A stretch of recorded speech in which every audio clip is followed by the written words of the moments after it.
Alright guys, I have two 2008 Ford E450s turbo diesels by Wheeled Coach. I'll go ahead and give you a walk around, and then we'll start going through the compartments and into the cab, into the patient compartment.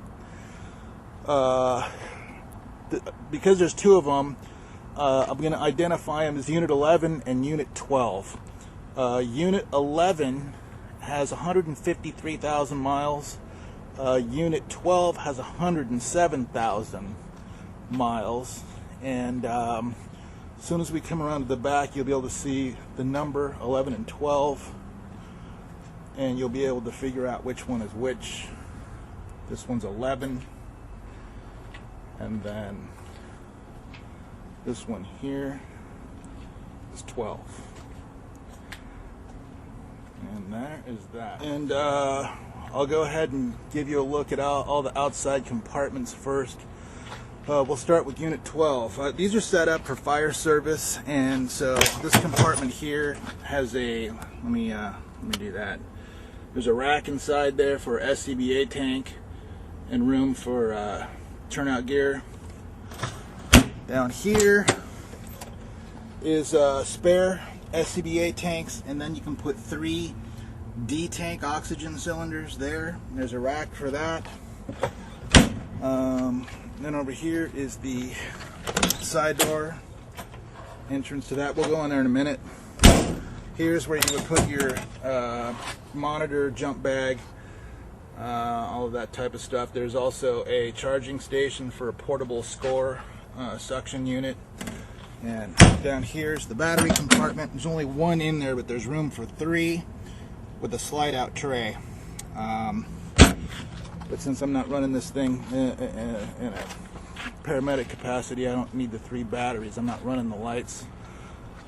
Then let me do this. There's that. And then on the driver's side, we've got the oxygen compartment, which is also equipped. Let me do that. Which is also equipped to hold oxygen medical air. So there's a regulator there for the med air, and there's a regulator there for the oxygen. You'll notice there's 2 hoses connected to it. It's because it has a high pressure line. There's a gauge on the action wall inside, so you can see exactly how much oxygen you have in the tank without having to, come out and look on the tank. All the compartments have this, they're sprayed with like a Line-X truck bed spray. That's what the black in all the compartments is. It really helps with noise and insulation as well. So it's pretty quiet right in the back. And you can customize these compartments and lower the shelves for whatever your needs are. And then this is the backboard compartment. And there's a divider there. It's pretty big. You could put numerous backboards in here. There's room for a scoop stretcher, a flat, and then there's some shelves there if you want to put headbeds and seat collars and stuff like that there. There's that. Then I'll give you a look at the same stuff on Unit 11. There's the SCBA tank and an area for turnout gear. When the key's engaged, all these compartment lights will come on. I just don't have them running, otherwise you wouldn't be able to hear me over the diesel. But when you open the door, each one of these compartments lights up. I'll show you that a little later after I start them up. And then here again is a spare SCBA tank and spare D-cylinder area. And then same deal up here. Room for your monitor, jump bag, and another portable suction charging station. And then the batteries down here. And again, I just have one battery down there. There's that. And then on the driver's side, this is the driver's side. Same configuration. It's got med air and oxygen there. And the regulators are there, so you don't have to worry about that. There's space down here. There's that. Then backboard compartment. Same thing. This unit has one extra shelf there for headbeds or seat collars. And there's that. So I guess I will show you the back of these things. Let me fire them up. So I got power back here, and then we'll start going over everything. So hold on. All right, so we're unit 11 here, and we're going to take a look at the back. And here is what's called the action wall. A good look at that. So you have compartments, cabinets rather, up above. There's a lockable narcotics locker there. I'll go over all the stuff that's on that wall in a minute. There's a CPR seat. This drops down if you want more counter space.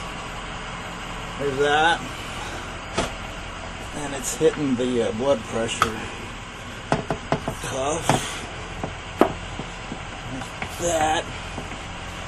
And then below the CPR seat, there's some shallow storage, pillows, blankets, Emerson basins, bedpans, that kind of stuff.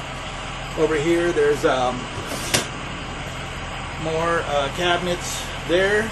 There's two huge drawers. There's that. Another one there.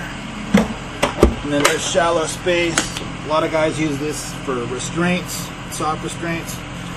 There's that. On the bench seat side, there's an IV drawer, which is pretty cool. So if you're sitting there, you put your Tegaderm, your needles, tourniquet, all your stuff right there for starting the line. Underneath the bench seat, there's room for blankets, traction splint, whatever you want to put there. And then there's a big beefy armrest that can come down to keep you from flying into the cabinets over there.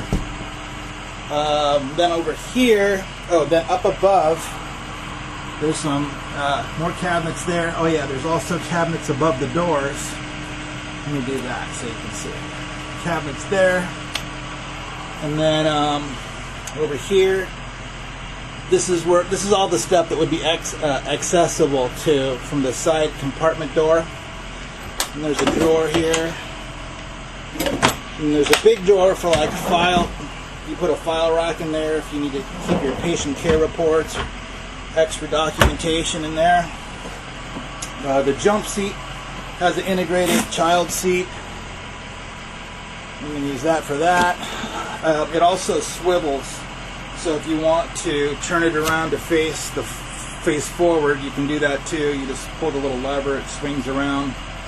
Up here's all the electrical and whatnot. And then there's more in this compartment down here.